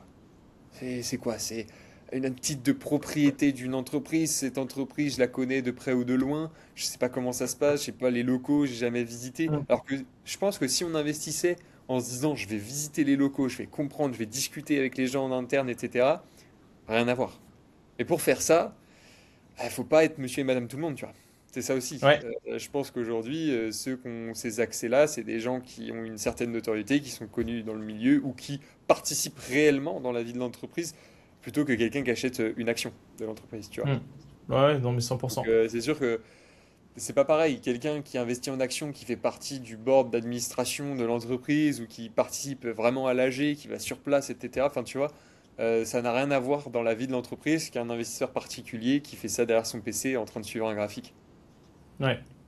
Non, mais Donc, 100% je pense d'accord que avec toi. c'est pas pareil dans l'état d'esprit Mm. des gens. Mm. Ouais, carrément. Mm. Ok, très clair Mm. sur toute cette partie. Ouais. Maintenant, j'aimerais qu'on parle d'une autre chose, parce que le point commun avec Axel, c'est qu'on fait des vidéos sur les réseaux sociaux. Donc, on est catégorisé comme des finfluenceurs, je crois que c'est ça Ouais, le c'est ça. terme maintenant, des Ouais. finfluenceurs. Et je voulais qu'on parle un peu de ça, étant donné qu'on a un point commun vis-à-vis de ça. Donc, je pense que ça pourrait être pertinent de confronter un peu nos points de vue. Mhm. Euh, Est-ce que tu penses que, je dirais que pas le métier des finfluenceurs, mais ce qu'on fait devrait être plus régulé? Plus régulé, ah, c'est une bonne question. C'est une bonne question. Je suis d'accord sur un point, sur la régulation, la réglementation du métier en lui-même. Parce que faire des vidéos, bon, liberté d'expression, chacun fait des vidéos sur ce qu'il entend, tu vois. C'est ça qui va créer la crédibilité de certains ou qui va créer la chute d'autres. Pour moi, Hmm. c'est un peu comme ça que ça va se passer, tu vois. C'est le marché qui va Ok. jauger. Ah, ok. Ok. Tu vois, à ce moment-là. Celui qui va dire de la merde à répétition, forcément, il va avoir une crédibilité qui va s'amoindrir au fur et à mesure du temps et derrière, son activité ne sera pas tenable. Tu vois. Par contre, celui qui va être sérieux, qui va toujours donner des choses chiffrées et qui va pas vendre de rêve ou autre, c'est lui Ouais. qui va pouvoir tenir sur le long terme. Donc moi, je vois que le marché peut réguler un peu par lui-même ces choses-là. Ok. Par contre, dans le métier derrière, dans l'accompagnement, parce qu'effectivement, on partage du contenu sur les réseaux pour éduquer d'une part les gens, mais aussi pour, à titre perso, pouvoir en vivre, on est bien d'accord. Le but, c'est Hmm. aussi d'aller chercher des gens qui ont des réels besoins. Ces besoins-là, nous, on peut y répondre, on peut vous aider et on vous accompagne. Par contre, c'est l'accompagnement derrière, là où il faut faire attention. Je pense que il y en a aujourd'hui qui n'ont pas les habilitations. Ils sont peut-être très bons dans leur domaine, mais ça reste le domaine financier de manière générale qui est régulé en France, en tout cas. Donc, au niveau de la régulation, de la réglementation, là-dessus, je pense que c'est propre à chacun aussi de faire aussi ses recherches sur la personne qui peut potentiellement nous accompagner et bien comprendre si aujourd'hui elle est habilitée, si elle a les diplômes, si elle a les habilitations AMF, si Hmm. elle a le statut de conseiller en investissement, gestion de patrimoine de manière globale, avec toutes les habilitations qui existent, sans rentrer dans le détail. Bref, il faut faire aussi ses propres recherches. Euh, et je pense que tu sais, c'est de la confiance. Moi, je connais des gens aujourd'hui qui ne sont pas forcément habilités, mais qui accompagnent très très bien certaines personnes et il n'y a pas de problème. Ils n'ont jamais eu de problème. Grand bien à leur face. Moi, aujourd'hui, comme j'ai dit, plutôt profil équilibré, peut-être un peu plus prudent là-dessus. Je fais Ouais. attention Donc, t'as parce que raison, hein. demain, il t'arrive quoi que ce soit, il y a un souci avec un client, on s'est mal compris sur quelque chose. Si ça n'a pas été fait dans les règles de l'art, en quelque sorte, ça peut vraiment nous retomber dessus. Ça peut coûter cher, on peut avoir des soucis Ouais. voilà, pénal, hein, enfin ça peut aller jusqu'au pénal derrière, donc attention là-dessus quand même. Mm. Non, mais je suis totalement d'accord avec toi. C'est Mm. pour ça que quand vous contactez quelqu'un ou si vous voulez être accompagné par, je sais pas, peu importe, un influenceur sur les réseaux, bah, regardez bien un peu son passé, que ce soit peut-être ses études, est-ce que ses études étaient en lien Ouais, avec c'est le ça, domaine. Après, des fois, ça veut tout et rien dire parce je suis que d'accord. Mathieu Louvet, par exemple, je crois pas que lui, il avait fait un master en gestion de patrimoine. Il a dû faire des études qui avaient rien à voir et après, il a passé les accréditations.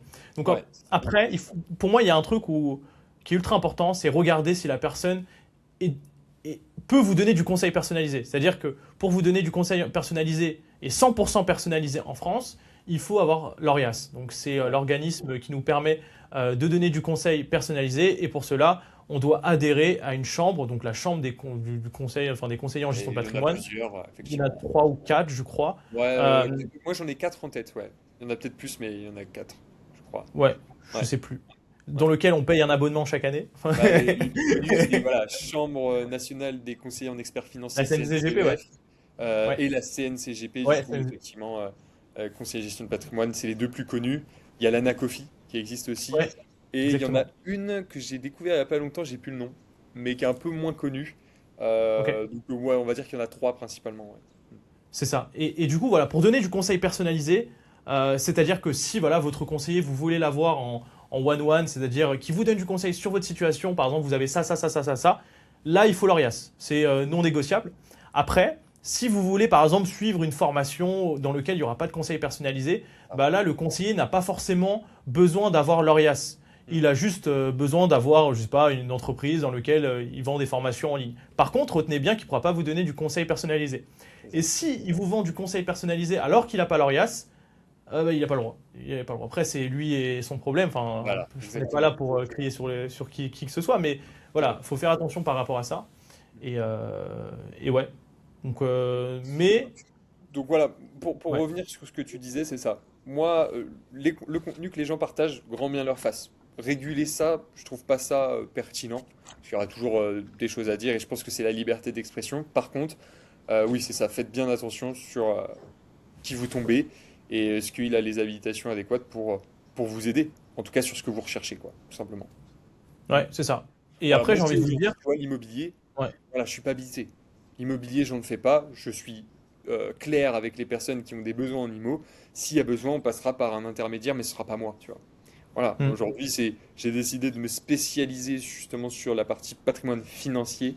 Je pense que je l'ai répété plusieurs fois, mais j'insiste là-dessus parce que ouais, je sais qu'il y a aussi beaucoup de besoins en IMO. Je suis pas expert, il y a des gens bien meilleurs que moi là-dessus.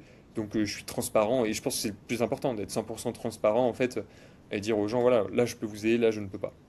Mm. ouais, c'est ça. Bah, je pense que c'est pour ça que, que tes clients vont chez toi, tu vois. C'est Mm. parce que tu es transparent et honnête. Ouais. Et de toute façon, en fait, il y a tellement, on est tellement beaucoup maintenant, les influenceurs, entre guillemets, sur Internet, que vous avez le choix des personnalités. Bon, là, on a parlé au début de tout ce qui est Orias, agrément, etc. Mais après, suite à ça, bah, il y a, par exemple, Axel, il y a moi, ou il y a d'autres personnes. Donc, au final, on propose, je dirais, tous la même chose, parce que il n'y a pas une méthode miracle pour investir sur les marchés financiers. Ça n'existe pas, sinon bah, j'aurais bien aimé savoir. Donc chacun, j'irai à son approche différente. C'est-à-dire que, je sais pas, il y a quelqu'un qui va avoir peut-être plus de modules vidéo, quelqu'un qui va avoir, je sais pas, plus d'appels, enfin peu importe, chacun a son approche. Mais il n'y a pas de méthode miracle, c'est-à-dire qu'au final, on va tous bah, vous dire, bah voilà, il faut investir sur des actions, il faut investir sur des actions individuelles, sur des ETF, etc., etc., ou autre chose. Il faut juste, voilà, vous regardez chez qui vous avez le plus de feeling. Ouais, C'est simplement ça, je je, pense. je suis 100% d'accord, c'est le feeling. C'est bah, l'écoute aussi. Il y a des gens, vous n'allez pas les sentir, d'autres, vous allez plus les sentir, vous allez plus comprendre, ou même parfois, moi je sais que je suis très, enfin je sais, je suis un profil très précis dans les chiffres, enfin, j'analyse beaucoup, etc. J'attire des gens qui sont comme ça. D'autres, ça va être beaucoup plus bonne franquette, plus sympa, plus chill. Bon, bah, ils vont aller voir quelqu'un d'autre. D'autres, ça va être beaucoup plus direct. On va aller droit au but, beaucoup plus Ouais. rapidement. Tu sais, ça dépend vraiment du profil que tu as. Tu sais, les fameux profils de couleur, là, bleu, rouge, vert, jaune, qu'on connaît dans la communication et le Ouais. marketing. Mais je pense que ça, c'est un vrai sujet. Et on attire aussi les gens qui nous ressemblent, malgré tout. Moi, j'adore la 100%. pédagogie. Je suis très dans l'analyse, je suis très dans la précision, j'essaie de faire comprendre aux gens, mais je prends du temps pour leur faire comprendre les choses, tu vois. Bon, bah, il y en a, eux, ça va les saouler, ils ont besoin d'aller droit au but. Bon, bah voilà, ils Hmm. iront voir quelqu'un d'autre, mais c'est pas grave, c'est comme ça. Ouais. Je vais pas changer ma personne pour plaire à tout le monde. Non, il faut juste plaire aux gens qui sont prêts à être en phase avec nos valeurs, tu vois. Mais de toute façon, j'ai envie de te dire, je pense que tu as 100% de taux de réussite ou de satisfaction. Parce qu'en fait, les personnes qui te connaissent, ils te connaissent grâce à Instagram. C'est-à-dire qu'ils ont Mm. consommé ton contenu depuis, je dirais peut-être une semaine, 2 semaines, 3 semaines ou plus. Donc, Ouais, ils ont un peu adhéré à ce que tu proposes et donc ils aiment bien. Et s'ils ont décidé de prendre l'appel avec toi, mm, enfin, l'audit gratuit ou autre, ouais, c'est que déjà, ils t'ont fait confiance. Tu vois, parce qu'on ne va pas prendre un appel avec n'importe qui sur Internet. Et donc, au final, s'ils ont décidé de continuer avec toi et poursuivre avec toi, c'est que c'était sûr que ça allait bien se passer. Et c'est pour ça que je pense que toi, bah, tu as 100% de toute satisfaction, tu vois. Enfin, c'est obligé.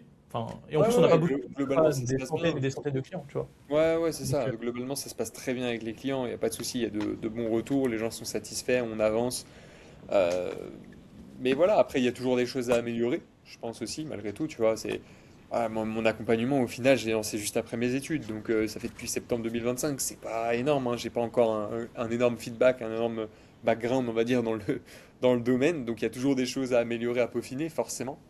Mais après, dans le discours, bah, je reste centré sur mes valeurs, sur qui je suis, sur ce que je veux vraiment partager et les points sur lesquels je veux vraiment insister. ouais. Les gens adhèrent, les gens adhèrent pas. Après, voilà, chacun voit midi à sa porte, tu vois. Ouais, mais 100%. De toute façon, j'ai envie de te dire, même si c'est récent ce que tu as lancé et que bah voilà, tu étais en alternance et que tu n'avais pas pris Ouais, le c'est poste ça. de banquier ou autre, Ouais. bah, tu as quand même des choses à apprendre. Enfin, les gens Ah qui viennent oui. vers toi, ils ont des choses à apprendre de Ouais. toi. Et, Mm. et je pense que voilà, pour moi, je pars du principe que tu n'as pas besoin d'avoir 30 ans de banque. Ça, c'est une grosse idée reçue hein, de beaucoup.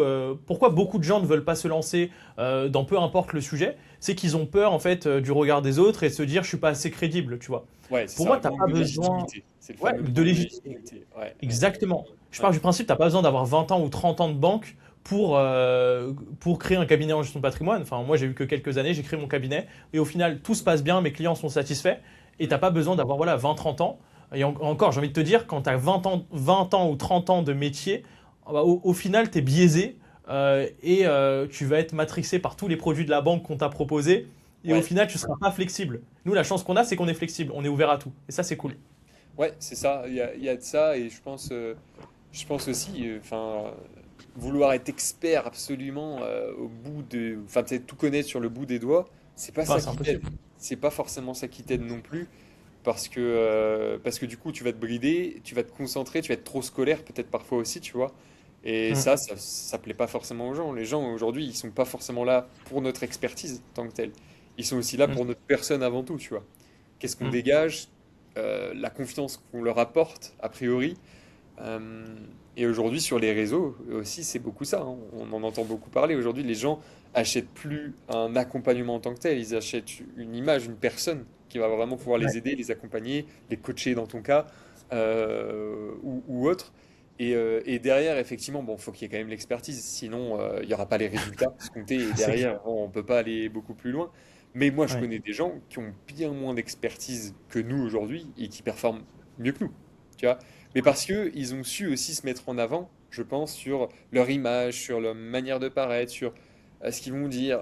Et ils proposent quelque chose qui est correct, bien sûr, mais tu vois, ils ont su avoir le step d'après. Là, nous, on est quand même des produits bancaires, entre guillemets. On vient de la banque. On a fait des études dans ce domaine, on vient de Ouais. la banque, donc on a la conscience, tu vois, du risque qu'il y a derrière, de la réglementation ou autre. D'autres qui, ça se trouve, n'étaient pas du tout du métier, ont passé leurs habilitations un peu à côté, mais n'ont jamais eu ce feedback sur cette réglementation, sur cette précision qu'il est important d'avoir. Et du coup, bah, en fait, on ne sait pas ce qu'on ne sait pas, comme je te l'ai dit. Et parfois, Ouais. quand on en sait trop, c'est ce qui va nous bloquer. Moi, en tout cas, dans mon cas, c'est ce qui peut me bloquer parfois dans ma communication. Je communique pas là-dessus parce que j'ai peur des représailles ou j'ai peur de la réglementation, alors qu'il va rien se passer. D'autres, ils l'ignorent complètement, ils y vont peut-être baisser, ça marche pour eux, et derrière, ben voilà, Ouais, mais non, mais c'est. tu vois Punaise, ce que t'as je veux dire? raison. Ouais, Ouais, mais tu sais que là, carrément, je suis ouais, totalement d'accord avec toi. ouais. Parce que vu que nous, on a travaillé en banque, Mm. et en fait, quand on était en banque, on peut pas dire tout et n'importe quoi. C'est ça. Et du coup, on a gardé un peu ça. Moi, je On me a suis un gardé peu un peu bridé, ça. ouais. Ouais, ouais. Ouais, bah ouais, mais en vrai, j'ai envie de te dire tant mieux, hein. Tant Oui, mieux à aussi, 100%, comme ça au moins on aussi. dit pas n'importe quoi. Et c'est Oui, pour ça qu'on a une approche transparente. Et en ouais. plus, on a vu en fait On a vu l'intérieur. Donc on Mm. sait ce qui se passe réellement, etc. Tandis que ceux qui n'ont pas travaillé en banque ou qui n'ont pas fait les études dans le domaine ou autre, n'ont pas un peu ce recul. Tu vois, ils vont parler de trucs parce qu'ils vont parler de trucs, etc. Et ils vont pas aller avec des pincettes. Ouais, Donc c'est vrai que nous, dans tout ce qu'on dit, on va arriver, on va vous dire, ok, vous pouvez gagner ça, mais faites attention, voilà, disclaimer, etc., bien etc. sûr. On sait jamais. Tandis qu'il y en a d'autres, je tairai les noms, voilà, qui te promettent, c'est quoi? C'est de faire 1000 euros, avec 20 000 euros investis, tu as 1000 euros de revenus passifs par mois. Mm. C'est ça. Ouais. J'avais envie. J'avais envie. Ouais. Ouais, ouais, mais tu vois, ces mecs-là, je pense, ils ne sont pas issus comment dire, d'études ou ils ne sont pas issus de la banque ou d'études dans le domaine. pour dire ça, Ouais, ils ne sont pas issus de ce domaine-là. bien Et sûr, du coup, 100%. ils se permettent de dire des choses, mais ils se rendent pas compte en fait de ce qu'ils disent, tu vois, et de l'importance de l'impact, surtout en France, hein, attention, surtout en France, Ouais. je dis pas dans d'autres pays, pourquoi pas, mais en France, on est quand même très très à cheval là-dessus. Et bon, bah voilà, les Français se méfient énormément de ce genre de conseils-là ou de ce genre de choses-là. Donc c'est pour ça que nous, on le dit pas aujourd'hui, parce qu'on est aussi conscient du marché, tu vois, qu'il y a aussi à Ouais. côté de Et nous. même, franchement, même si ça vendait plus, je le ferais jamais. Oui, Parce non, que mais c'est bien en fait, sûr, il y a t'emmènes les l'éthique gens aussi au derrière, casse-pied. parce qu'on sait que c'est pas Ouais. atteignable, on le sait. Mais en fait, c'est atteignable sur 2 mois, 3 mois, et après tu perds Ouais, tout. voilà, voilà, Et, voilà. euh, et ouais, moi, pour revenir un peu sur pourquoi je dis pas ça, c'est parce que, regarde, on a travaillé en banque. Donc, on a un peu cette conscience professionnelle, on a fait nos Oui, études dans le domaine. Et aussi, je sais ce que c'est gagner et perdre de l'argent. Enfin, ouais. Toi, j'ai tu l'as vraiment gagné de vécu encore l'argent plus sur de les marchés l'intérieur. financiers, sur la crypto. Enfin, j'ai vraiment généré de l'argent sur les marchés financiers. Donc, je sais ce que c'est gagner et perdre. C'est pour ça que jamais je pourrais promettre un truc comme ça. Hmm. Parce que c'est impossible. Et surtout, la psychologie, elle serait comme ça. Pour moi, ces Ouais, gens-là, voilà, c'est... ils n'ont jamais gagné de l'argent sur les marchés parce que tu peux pas promettre ça. Hmm. Parce que sinon, tu emmènes les gens au casse-pipe, tu les emmènes dans une dépression de ouf. Ah ouais. T'imagines la psychologie qu'il faut avoir derrière pour viser du 50% de rendement par mois ou je sais pas quoi. Il Ouais. faut Faut être être un fou accroché. malade. Faut être Il faut être accroché. accroché parce que la psychologie, on en a pas parlé pendant ce podcast, mais c'est ultra important sur les marchés. Trop, trop intéressant, hein. Ouais. Finance Mais, comportementale, la psychologie derrière, les biais, ouais. il y a un vrai sujet aussi. Mais, mais c'est ça. Et bah, il y en a qui vont l'assimiler derrière à du casino, du loto. Et c'est ce qui fait que bah, quand j'entends ou je capte des conversations de personnes qui, voilà, conversations de bar hein, sur le domaine, les gens assimilent trop ça au casino. Et d'ailleurs, il y a une étude, je sais pas si tu le savais, Yomoni, Ah ouais, sur a l'auto, fait ouais. une étude en 2024, je crois, ou 2025, qui a interrogé un échantillon de 1000 Français, alors Ok. des âges différents justement, sur que pensez-vous, quel est le plus risqué entre l'investissement en bourse ou jouer au loto, au casino, à l'euro million. Et il y a, je crois, sans dire de conneries, plus de 70% des gens, ouais, 79 je crois même, pour cent des gens interrogés donc sur cet échantillon qui pensent que le loto, l'euro million est moins risqué que l'investissement en bourse. Ah, c'est une folie. Tu vois ce que je veux dire? Alors que Ah, la ouais. chance de gagner l'euro million, c'est une sur 120 et quelques millions, tu vois, je sais plus, de gagner hein, à l'euro million. Ah, j'avais vu Là où ça aussi, l'investissement en bourse, sur 15 ans en moyenne, il y a... Alors j'avais vu aussi hein, sur 15 ans d'investissement, ouais, c'est à partir de 15 ans d'investissement où Ouais. normalement on est sûr d'être en positif, in fine. Tu vois ce que je veux dire? Ok. Si on reste positionné, qu'on investit en DCA tous les mois avec, en partant de zéro, tu vois. Il y a eu une période, je crois, dans l'histoire aux États-Unis, c'était 14 ans, où du coup le rendement moyen, enfin voilà, annualisé, était un tout petit peu négatif. Donc en fait, on avait Ok. perdu de l'argent concrètement, hors inflation, je parle, sur cette période d'investissement de 14 ans. À partir de 15 ans, en glissant de 1900 à 2025, donc tu prends 1900, 1915, 1901, 1916, 1902, 1917, etc., en glissant comme Ok. ça jusqu'à 2010-2026 en quelque sorte, eh bien, il y a eu une seule période où tu as été négatif, sinon toutes les autres périodes ont été positives, avec un rendement moyen qui allait parfois des alentours de 1-2% en moyenne par an à jusqu'à Hmm. 6-7%, tu vois ce que je veux dire? Là où, Ok. enfin, voilà. Donc les stats montrent qu'il y a eu un cas sur des centaines et des centaines où on était négatif, tu vois. Hmm. Par rapport à l'euro million, désolé, mais il n'y a pas vraiment de débat. C'est fou quand même que les gens Ouais. pensent ça. Mais oui, mais parce que c'est ça, les gens ne connaissent pas la bourse, ne s'y intéressent pas. Et là où je voulais venir, je pense que c'est aussi intéressant de le dire, c'est qu'on a quand même un... En France, on est très orienté immobilier. Ça, je pense que Ouais, bah, c'est c'est une. ce qu'on avait parlé au début, hein. Voilà, très orienté immobilier de base, très orienté épargne. On a une culture de l'immobilier qui est forte. Et ce qui s'est passé aussi, c'est que avant la bulle Internet, c'est des années 2000, on a eu toute une période où les gens allaient voir leur banque. Les banquiers n'avaient pas encore toutes les réglementations, tu sais, autour du côté financier de l'investissement. Et on a eu Ok. cette période de bulle techno où pendant 3-4 ans, les marchés en France ont fait du 25-26% par an pendant 3-4 ans d'affilée. Forcément, les gens, FOMO, objets brillants, tout le monde s'est positionné. Il y a eu le Oui, après, crash c'est la gueule, après ouais. bulle Internet. Les gens ont essuyé énormément de pertes, ça a fait peur à beaucoup. Il y a eu des banques qui ont fait enfin des runs bancaires, etc. Il y a eu des problématiques derrière. Et après, on a eu, tu sais, ces 10 ans où ça a été Il compliqué. est 11h30. Avec, tu sais, crise de 2008, crise financière 2011, où en fait, on commençait à gagner, puis on reperdait. Et en fait, il y a eu toute une décennie perdue complètement en Ouais. France. Et du coup, je pense que de génération en génération, ça s'est transmis. En mode, l'immobilier, c'est plus sûr. L'immobilier ci, l'immobilier ça. Et pourquoi l'immobilier, à ce moment-là aussi, a vraiment été mis en avant, c'est que on a eu, tu sais, les taux, enfin les emprunts bancaires qui ont évolué. Là où avant, on pouvait emprunter sur 10, 15 ans max, on a pu emprunter Ouais. sur 25 ans. Ouais. Allonger comment dire, la durée d'emprunt, ce qui a permis pour la majorité des foyers d'accéder à des biens qui ne pouvaient pas accéder avant, avec justement un plus gros levier, un plus gros crédit possible. Et derrière, ça fait monter les prix de l'IMO. Donc, il y en a qui sont énormément enrichis sur l'IMO. Donc, forcément, positif pour l'IMO, négatif pour les marchés financiers pendant 10 ans. Ça se Ouais. transmet de génération en génération. Et là, on arrive sur une nouvelle génération qui n'a pas connu ces 10 ans perdus. Ouais, Donc, non, mais c'est vrai. plus on Ouais. revient sur l'investissement, tu vois, financier. Ouais, non, mais t'as raison. En fait, ça dépend Et- vraiment Ouais, de la tranche d'âge de la aussi. personne. Ouais, Par ouais, exemple, je dirais que nous, vu qu'on est jeunes, on a toujours connu les marchés financiers en hausse. ouais. Et donc pour nous, les marchés financiers, c'est genre trop important. Enfin, on n'a même pas vu que les marchés financiers, on a vu toutes les classes d'actifs.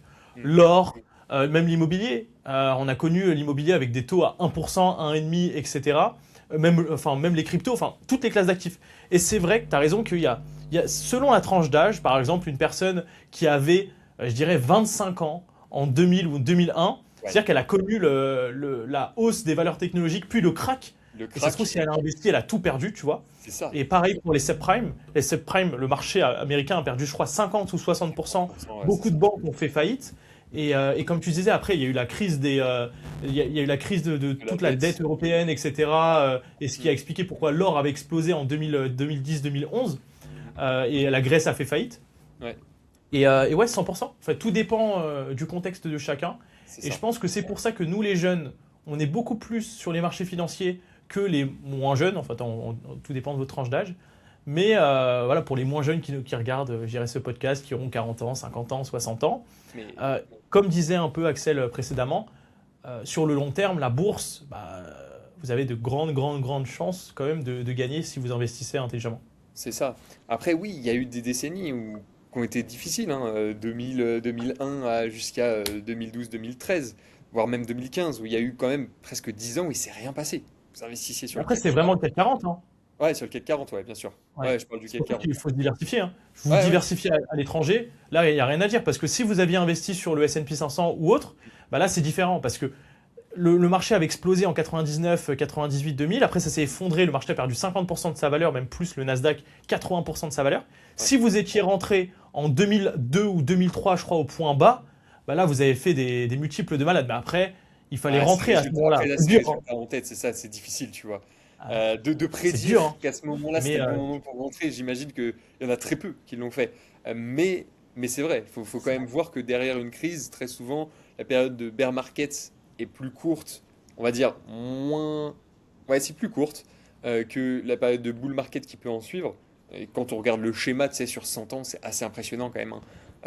Toutes les périodes de ouais, baisse qui sont beaucoup plus courtes, moins puissantes que les bah, c'est périodes ça. de hausse derrière. Donc c'est pour Ouais. ça que rester positionné sur le long terme, c'est important. Et surtout, pour revenir sur ce que tu disais, oui, on a une génération, je pense, il y a plusieurs choses. L'immobilier, c'est devenu difficilement accessible parce que les prix ont fait x2 avec ce que je t'ai expliqué avant pendant les années 2000. Donc en fait, les salaires n'ont pas évolué aussi vite que les prix. Donc on est rentré dans un tunnel, c'est le fameux tunnel de Frigate. Alors après, il faudrait rentrer plus dans le détail, mais on est rentré dans un multiple par rapport à l'évolution du salaire qui n'est plus du tout en adéquation avec la réalité de marché. C'est-à-dire qu'aujourd'hui, les salaires n'ont pas du tout évolué dans le même sens que l'IMO. Donc pour nous, aujourd'hui, Ouais. c'est très difficile de devenir proprio avec un bien digne de ce nom, ok, d'une part. Donc l'immobilier, peut-être qu'on y pense moins. Donc on essaye de trouver autre chose. Trouver autre chose, c'est quoi? C'est les marchés financiers. Les marchés financiers, donc les gens s'y intéressent de plus en plus. En plus, on a eu la démocratisation vraiment des ETF depuis 5-10 ans maintenant. Alors même, on en parle très très fortement depuis le Covid, on va dire. Ouais. Voilà, avant ça, on n'en parlait pas vraiment. Mais depuis le Covid, on en parle beaucoup. Donc les ETF qui rendent l'investissement vraiment accessible, la démocratisation des finances perso avec toutes les chaînes qu'on a pu évoquer juste avant, Mounir, Ouais. Mathias, S'investir Conseil, etc. Et dernier point, bah, la retraite. La retraite. aussi. On le sait de plus en plus que le système de retraite, est-ce qui va être tenable sur le long terme pour nous? Clairement pas.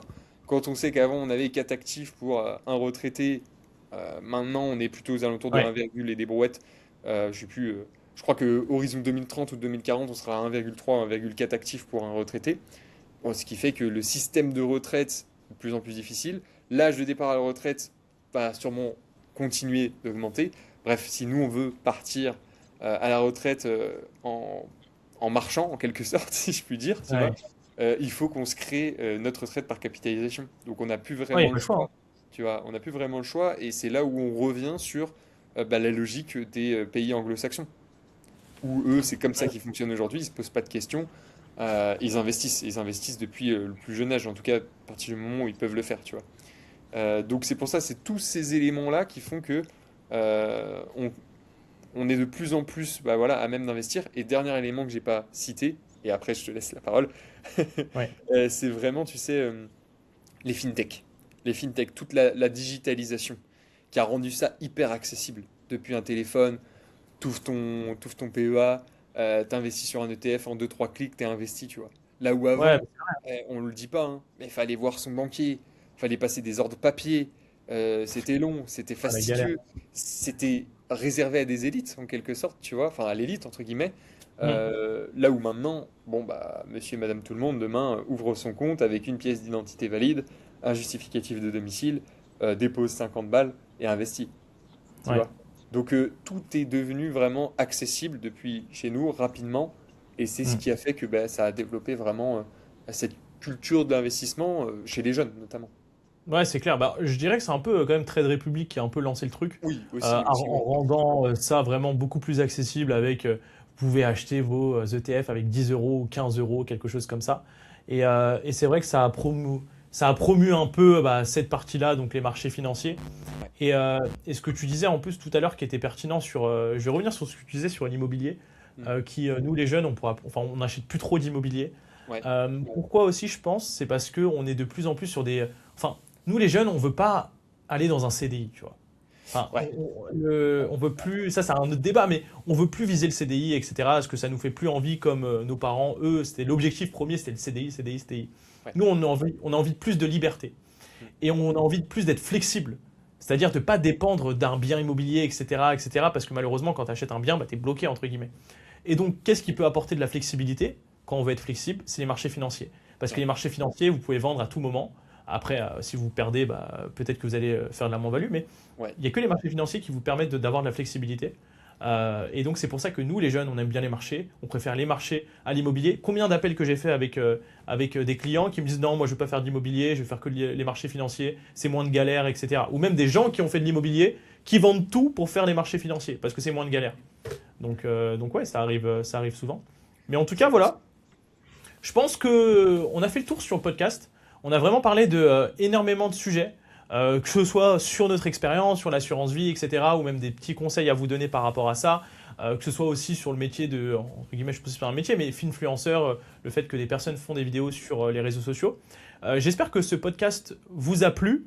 J'espère que surtout vous avez appris des choses, que ça vous a permis notamment de remettre un peu en question votre assurance vie que vous avez à ce jour, que vous avez également appris des choses, par exemple, si vous voulez vous lancer sur les marchés financiers. Et en tout cas, n'hésitez pas à suivre Axel parce qu'il fait il fait un excellent travail. Tout ce qu'il fait, c'est parce que voilà, il a vraiment des connaissances dans le domaine, parce qu'il a travaillé en banque, et tout ce qu'il promouvoit, c'est pour ça que je l'ai invité et je le répète, c'est parce qu'il ne dit pas n'importe quoi. Tout ce qu'il mentionne et tout ce qu'il dit dans ses vidéos, c'est parce que bah, il y pense fort et c'est pas parce qu'il vous dit voilà, il va faire 30%, 50% par an pour vendre plus de programmes ou de formations, d'accompagnement, peu importe. Il a vraiment une approche qui est 100% authentique et transparente et c'est pour ça que j'ai voulu t'inviter Axel parce que tu es vraiment quelqu'un de bien. Mm. Et en tout cas, voilà, je sais pas ce que tu en as pensé toi du podcast et si tu as un petit dernier C'était mot, extrêmement. un mot de la fin. Ouais, bah merci en tout cas pour l'invitation, merci pour tes mots, c'était très très cool. Bah, je rejoins ce que tu dis, hein. Aujourd'hui c'est ça. Je pense que pouvoir échanger avec des gens qui nous ressemblent, comme on a dit, ou avec qui on a les mêmes convictions, tu vois, c'est aussi intéressant.